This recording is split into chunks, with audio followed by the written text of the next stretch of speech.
Hello everybody, my name is Larpaplier, and today we are celebrating our 30 subscriber special, baby. Did I do the LARP? Did I do it right? I have a lot of stuff to show you today, beginning with this. This is the mob grinding matrix. It's a little rudimentary, but it works very well. As you can see, I have 792 buckets of experience, which you guys will see what those turn into in a second. You might get a small preview. This is how I'm getting all of my food.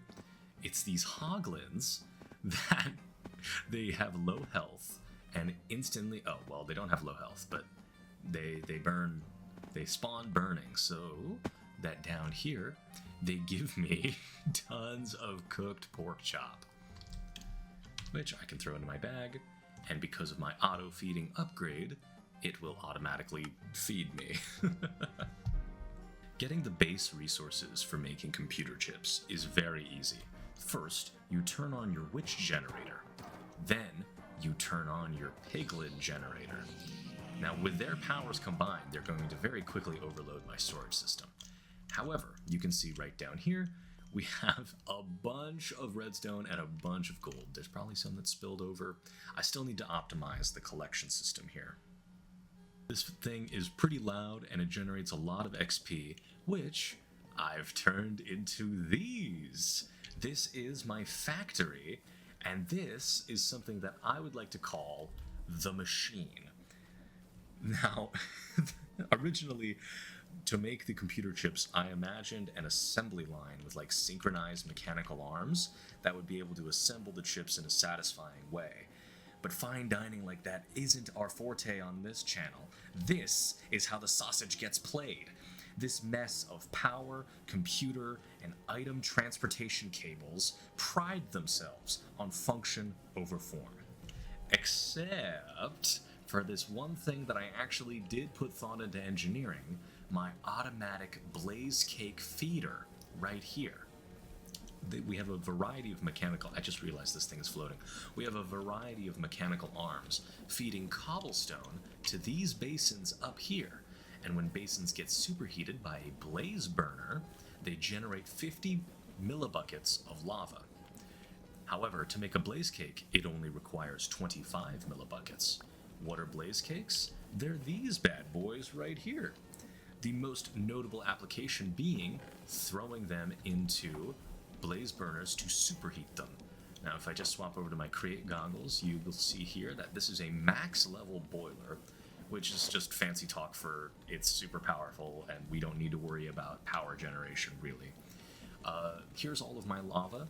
Now, the lava tank is actually kind of small, so what I've done here is I've made a digital lava tank that currently has 1,677 buckets of lava.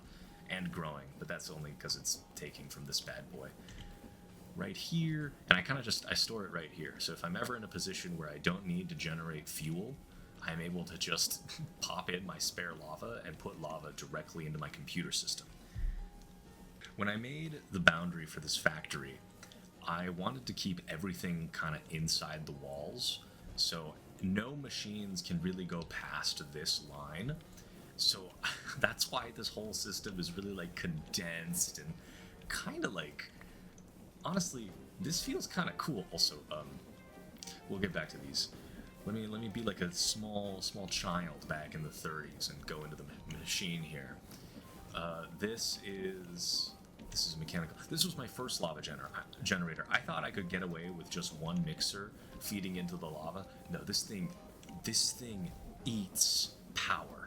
This thing eats so much, like, energy, it is ridiculous. So that is why I made 4 more mixers right up here. The mechanical arm pulls from this chest, which is feeding into that depot, because only create mod, like, items can interact with other create mod items. So that's feeding into...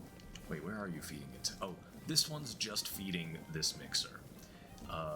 But there's another arm somewhere in here that's feeding this depot, and then these mechanical arms up here are feeding the blaze cakes and the cobblestone to the mixers and blaze burners respectively down here. Here are my variety of kitchen sinks that are feeding water constantly into. I don't know why it says empty. It knows it's a boiler. But it's feeding water constantly because if this thing ever loses water, we lose rotational energy, and if we lose rotational energy, everything's going to shut down. Just in case that ever happens, though, my safety lever is right here. So if we're ever in a position where the whole thing is shut down, I ran out of fuel, then I can manually feed blaze cakes into the blaze burners and crank this to pump in water, and the whole system should start back up again. In theory, I don't want that to happen because that requires testing it. This is my counter for how much fuel is currently in the system. The factory gauge is pretty cool. It's connected to this block called a packager because that's the only way this thing works. And it checks how much of a certain item is in a chest. Like, sure, I could hover over it manually, but why wouldn't I just, oh man, crafting. Hey, how's my system doing? Boom, I got 3,019 in there right now. Let's move away from those machine noises and go over here. This is my Certus Quartz Crystal Energizing setup that I've attached to the whole system. This, actually, I can just show you. This is a really interesting thing that I have noticed about the AE2 mod. This looks really cool.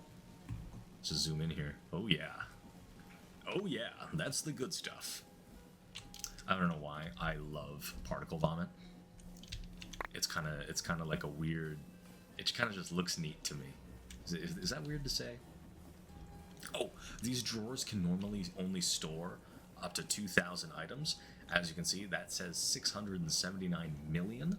That is because each and every single one of these diamond storage cards multiplies the block item storage by 24. So we don't need to worry about storage for single items like these. This is my sugarcane farm. It's pretty simple. It has a gantry shaft that this thing rides along and little mechanical harvesters that feed into this millstone to automatically produce sugar. So I can manually pulse it right here. Off it goes. Yeah, we have fun around here. This thing will pulse it every 5 minutes. So I don't even have to touch it. It'll automatically do its thing. Rotten egg. Be gone!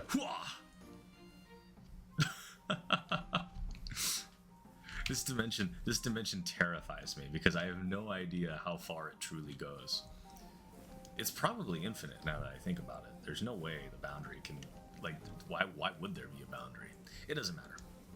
These mechanical arms literally feed themselves blaze cakes to stay powered, and it really reminds me of the art piece Can't Help Myself by Sun Yuan and Peng Yu. It's low-key one of my favorite installations. I should have seen it while it was still operational. Something I want to say about the machine is that even though it is a mess, I am proud of it. Like, as long as I have the resources on hand, I am able to automatically craft up to 256k ME storage component, which it's 256 bigger than this, 256 times bigger than, oh, well, not this one. The auto crafting block, it shows me exactly what materials I need to craft the stuff that I'm looking for. The larger a craft is, the more time and processing power it's going to take. And all that crafting is happening inside of this computer right here. I had to figure this out, by the way. I had to read like the textbook that came with this mod pack so that I could know, like, oh, how do I pipe everything together? How do I power everything? What the heck is a channel? Me to this YouTube channel. Why is it making like 600? Oh god. Wait, did I craft like 80? Where's the crafting job?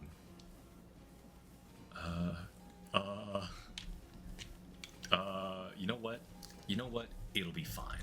I've decided that it'll be okay, and crafting 80 high tier storage components, that's a buff and a flex for the system anyway, so it works out for me, I think. I don't want to explain everything about the Applied Energistics 2 mod because I already spent like the last 2 weeks crashing out, reading the textbook and seeing and actually learning how this thing works to try and quote unquote engineer the system together. A lot of why it looks like a mess is because I wanted to solve bottlenecks in the resource harvesting as they came along. The problem with trying to solve resource problems on the fly is you end up building a lot of ugly contraptions like these wheels, like these drawers right here. That machine makes all of my cinder flour. The chickens, the chickens are loud. Luckily this mod lets me turn off all the chicken noises, so I don't need to deal with them all the time. And in fact, that reminds me, I should probably just turn off every mob that I'm going to be farming inside the mob grinding matrix probably doesn't need to be heard. I kind of just slapped this machine together, and that's kind of just what I've been doing, isn't it? The machine's out here, that machine, that is dirt next to iron and crystal blocks. That does not look good. Granted, I'm standing on a factory made entirely out of experience, so I don't have anywhere to complain. Things are actually coming into form, and plans are being made. I've actually had to physically write down on pieces of binder paper what I actually want to accomplish. It's literally taped to my monitor. You can hear me. I'm ruffling it. You gotta believe me. Next week I want to go to the Bumble Zone, aka B Dimension, and also really spruce up this factory. Maybe add a second floor where I can maybe I can make a showcase for every single mod that we kind of interact with, and it can have its own floor in the factory.